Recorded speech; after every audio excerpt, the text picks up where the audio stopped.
Yo naufragaba en el mar, se hacía de noche, flotaba a duras penas en alta mar y veía venir la noche y era tan ensordecedor el ruido del agua negra que nadie oía mis gritos pidiendo auxilio.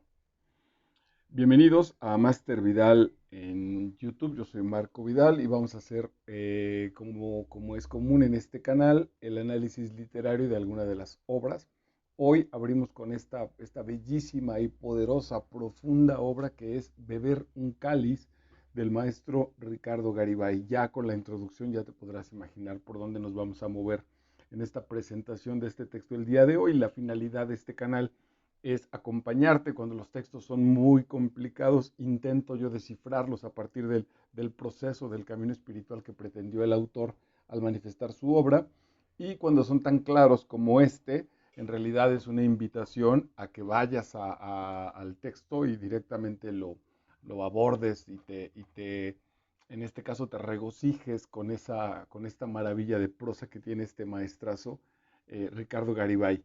El maestro Garibay nació el 18 de enero de 1923 en Tulancingo, Hidalgo, y murió un 3 de mayo de 1999 en su casa en Cuernavaca, Morelos. Fue un tipo que hizo cine, hay muchos guiones en el cine mexicano, algunos incluso importantes. Relativamente ejerció el periodismo, participó en la televisión. En realidad, se podría decir que fue un líder de opinión en el asunto cultural. Estuvo muy, muy cerca de los políticos, de los sexenios del siglo XX en México. No que haya participado en situaciones políticas, pero fue un gran crítico de ese mismo proceso. Una personalidad, la verdad es que maravillosa, profunda, crítica, azotada, retorcida en muchos de estos sentidos. Y hoy este texto yo lo leí cuando era muy joven, hace muchos años, y me impresionó porque en la presentación que hizo el maestro Garibay sobre este libro, Beber un cáliz, él decía que es un acompañamiento artístico por escrito de la muerte de su padre. La muerte de su padre fue lenta, prolongada, agónica en un hospital, y ver esta imagen del padre que todos tenemos cuando éramos niños, cómo se deshace, cómo se va desprendiendo de la fuerza vital, para él le generó este proceso, de ahí que es beber el cáliz de la muerte de mi padre. Y él hizo un comentario brutal ese día en la televisión porque él decía que los artistas somos como perros hambrientos de las vivencias de los demás. Mientras los demás estaban en sus tristezas naturales, mientras los demás estaban enfrentando los procesos económicos de los gastos funerarios, etcétera, etcétera, él estaba con su cuaderno de notas muy preocupado por cómo le sacaría jugo a esta experiencia de acompañar la muerte de su padre y todo ese proceso. A mí me llamó muchísimo la atención, me pareció una maravilla la obra hace muchos años, la acabo de releer para compartir la obra con ustedes y es una joya. Tiene, es el nivel de honestidad del maestro Garibay y para ese momento de un intelectual formado, de un intelectual en pleno, enfrentar algo tan brutalmente común sin la intención de decir nada nuevo, sino de compartir lo que le está pasando a él como hombre, ya para ese momento irremediablemente un hombre de letras, un intelectual, un artista, que incluso él se castiga, digamos, en cierto sentido, porque te decía, lo que los demás están viviendo la muerte de manera relativamente normal, él no, él está intentando encajar los dientes de la experiencia estética para después ponerla y compartirla con nosotros en este texto que es Beber un cáliz, que fue escrito en 1965. Y ahora que lo releí, es una joya de tan profundo, tiene sin duda situaciones filosóficas, existenciales, psicológicas, sin duda espirituales, aunque el maestro Garibay nunca fue un creyente, pero la muerte es uno de los elementos que nos permite reconocer la espiritualidad, la religiosidad en nuestra vitalidad, en nuestro hacer cotidiano relativamente.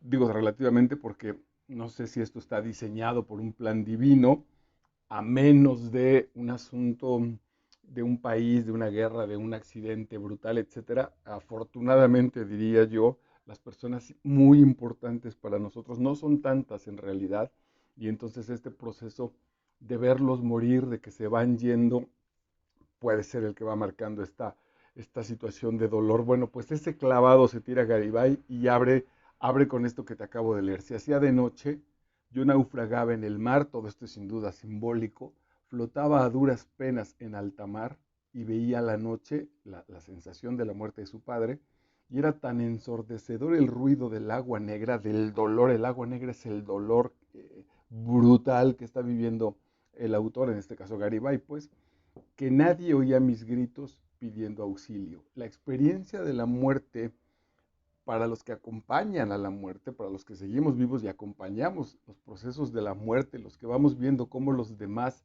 se van, cuando está esta cercanía o este apego con estas personas que van muriendo, ese, ese mar, ese oleaje brutal de dolor, de mar negro, es relativamente incomunicable. Por eso justo el arte, la belleza, en este caso en particular la literatura, es una herramienta para que Garibay nos cuente esto que en realidad no tiene una manera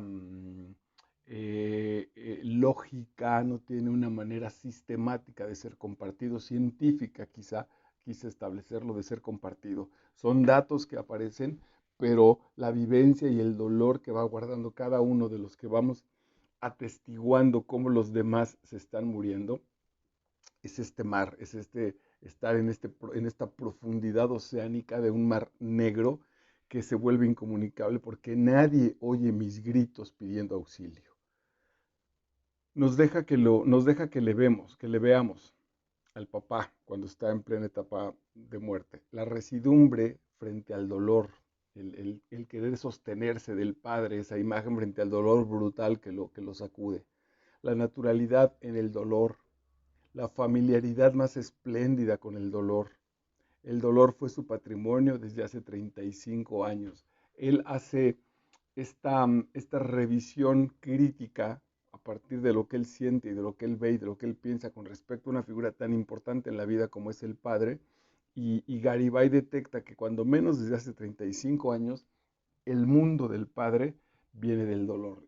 A mí además me genera una espléndida identificación, no obstante que Garibay y yo, por supuesto, fuimos de generaciones muy distintas y muy distantes en el tiempo, es tener un padre que habitó el dolor, que trabajaba o intentaba ser feliz no para vivir a plenitud, sino para huir del dolor, con una infancia muy complicada, muy recia, muy violenta, muy sacudidora, muy demandante, en la que tuvo que crecer. Entonces, casi podría yo decir en mi caso personal que mi padre vivió una vida intentando huir del dolor.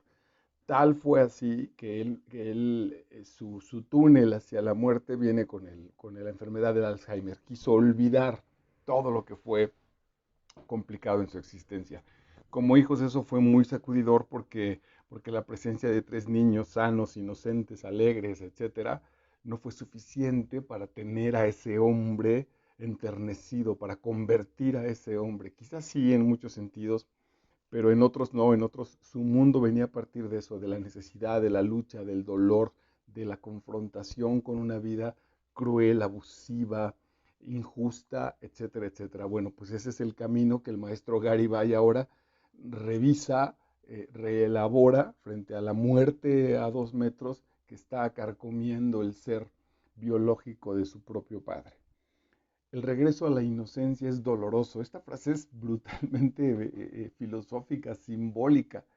El regreso a la inocencia es doloroso. Dicen aquí en el asunto espiritual y mítico, es a lo que se refieren algunas religiones con la limpieza, con el juicio final.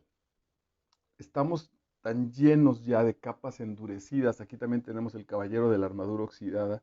Nuestra armadura existencial está ya tan dura como tal, tan petrificada casi diríamos, que el proceso de deshielo de ese tímpano brutal emocional es muy doloroso, requiere fuegos intensos, requiere rememorar, requiere volver a pasar por una memoria sacudida, volver a transitar pantanos profundamente dolorosos de los cuales creímos que milagrosamente hemos salido de ellos y ahora resulta que tengo que reandar esos procesos desde otra conciencia para alcanzar finalmente la inocencia. Dice Garibay entonces, el regreso a la inocencia es doloroso, se acompaña de grandes dolores y recuerde, porque lo hemos hablado, que el dolor del inocente es corredentor. Los inocentes se, se duelen por los otros. Digamos en términos más claros, los inocentes absorben el dolor de los inconscientes y entonces los acompañan en esa limpieza que exige el traslado a la divinidad.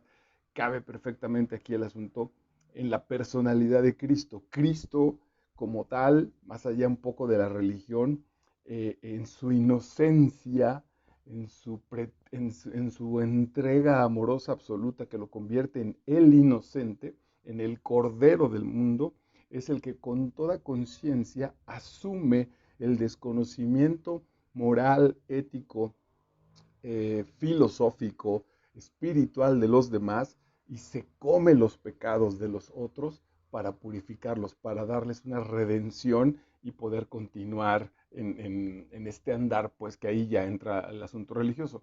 Eh, Mi inocencia te salva, mi inocencia limpia tus pecados, los purifica. Hay montones de historias de metáforas, pues, de parábolas en la Biblia, de las prostitutas, de los vendedores, de los sacrílegos del templo, etcétera, etcétera, porque la inocencia de este personaje va a generar esa redención de los otros.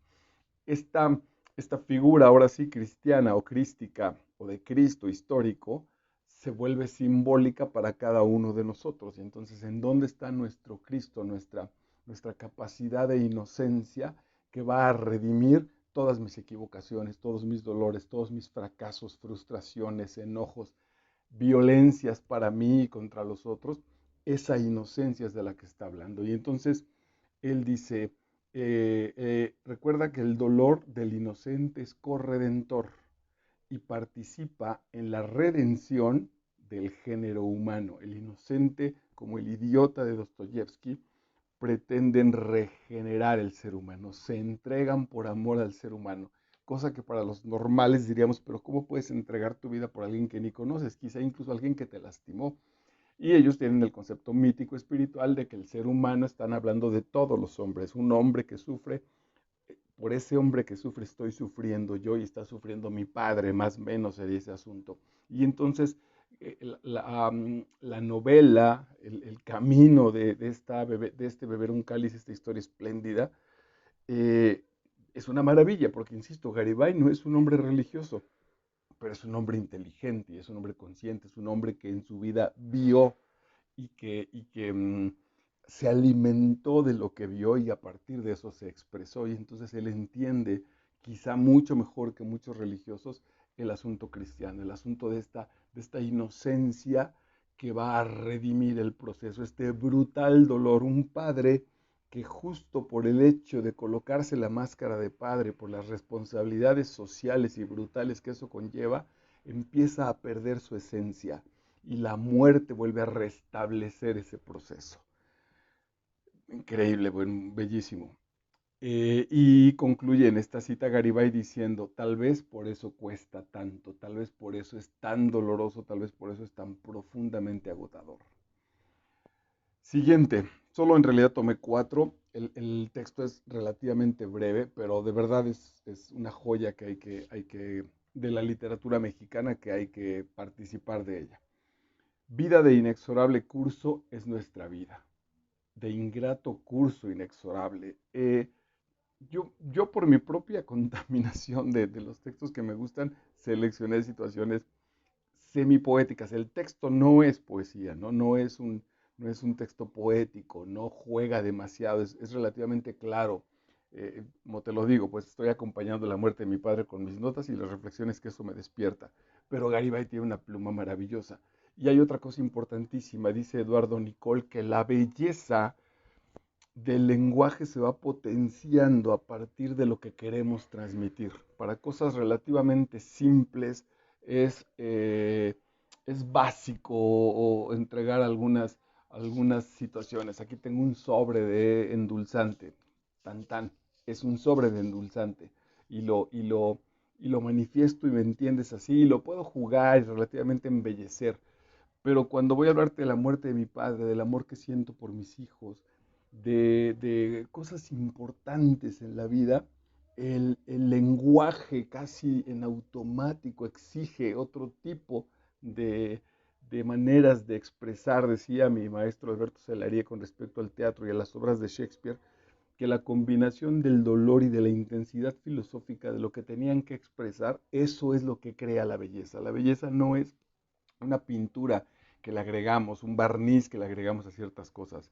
La belleza tiene su propia provocación a partir de estas dificultades, de estas brutales montañas de dolor, de angustia, de cuestionamientos existenciales que nos obligan a caminar. Ese andar por esos precipicios ya es en sí bello. La belleza es el resultado de esas disposiciones y de esas acciones. Lo que pasa es que para nosotros, en un término relativamente superficial, proyectamos la belleza en los objetos que vemos, ¿no? Me parece bello ese atardecer, o me parece bello la pintura de quien tú quieras, de Picasso pensaba, o me parece bella esa mujer o ese hombre, y ahí veo la belleza proyectada en un objeto para que mis ojos la puedan mirar, tocar, oler, etcétera. Pero la concepción como tal estética no es algo que se le agrega al objeto, es algo que estas relaciones provocan, que estas relaciones despiertan. Entonces, diría aquí Garibay, mientras más trágico es el asunto y más poderoso, va a requerir otro tipo de lenguaje, va a requerir un lenguaje que salga de lo cotidiano, porque el momento no es cotidiano, porque el momento es profundamente interior, profundamente trascendente, esa es la palabra que estaba buscando, es profundamente trascendente, va más allá, trascender significa ir más allá, va más allá de lo cotidiano de nuestra existencia. Entonces dice, vida de inexorable curso es nuestra vida, de ingrato curso inexorable. Digamos que es vida necia, esto es brutal, la vida es una necia, es vida necia, alucinando en su cauce, alucinando en su cauce es imaginando en su camino, alucinando en su cauce de hierro, del poderío, de la estructura brutal de la vida, que seguirá haciéndolo, que seguiremos viviendo, mientras la gracia no venga a descoyuntar esta armazón falsa que somos ahora. Es bellísimo, es casi, en realidad sentí la necesidad como ya de quedarme quieto y, y- y dejar que se encargue la poesía de Garibay, el texto de Garibay, de lo que quiere decir.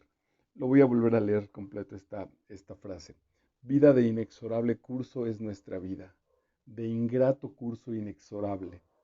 Digamos que es vida necia, alucinado en su cauce de hierro, que seguirá haciéndolo mientras la gracia es la muerte, no venga a descoyuntar esta armazón falsa que somos ahora. Es hamletiano el asunto. ¿Qué soy ahora? Esta charla entre tú y yo en este espacio y tiempo, en el mío, lo voy a mencionar que es lunes 14 de noviembre del año 2022, ese perro que se cuela en el sonido, caminando acá seguramente tras la ventana de mi casa, y la fecha en la que tú estés abordando esta lectura, este video, está sostenida porque somos dice Garibay, somos esta armazón falsa, esta armazón en el tiempo, esta armazón biológica y de recuerdos y de ideas y de sostenimientos filosóficos, etcétera. Y sin embargo, esta armazón, cuando llega la gracia de la muerte,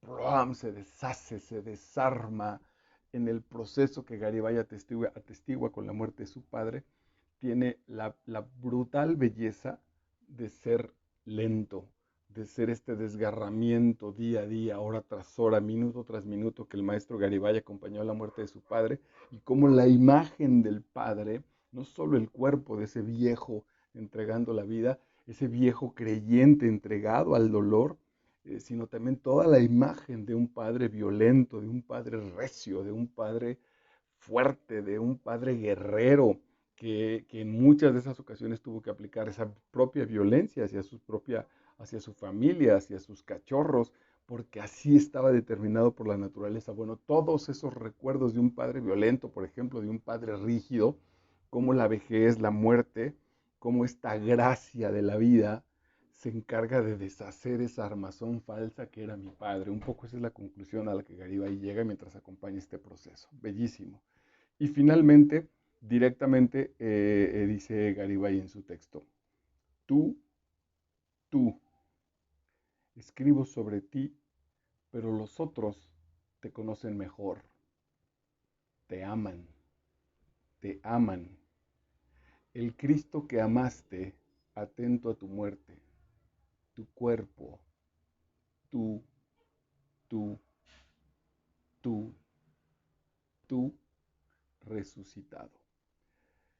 Ah, es que es una joya cuando alguien como Garibay, dedicado al lenguaje, un estudioso a conciencia del lenguaje, del español en particular,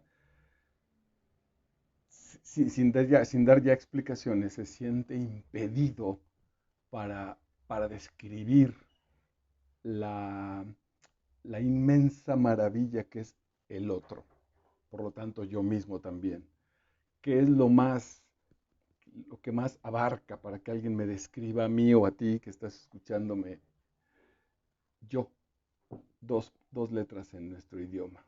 Yo es, yo soy yo, es lo que al lenguaje le, es su límite máximo para describirme o para describirte. Por eso es que Garibay dice, bueno, hablo sobre ti, los otros te conocen más, te aman, tu entrega a esta pasión que tienes por Cristo para salvarte de este profundo dolor y de una vida profundamente dolorosa, tu propio cuerpo, tu muerte, y él dice, se acaba el lenguaje, se agota el lenguaje, porque la vida se lo lleva también, y entonces dice, ok, voy a describirte, y después de una novela o un texto de 80 cuartillas, él cierra diciendo, tú, tú.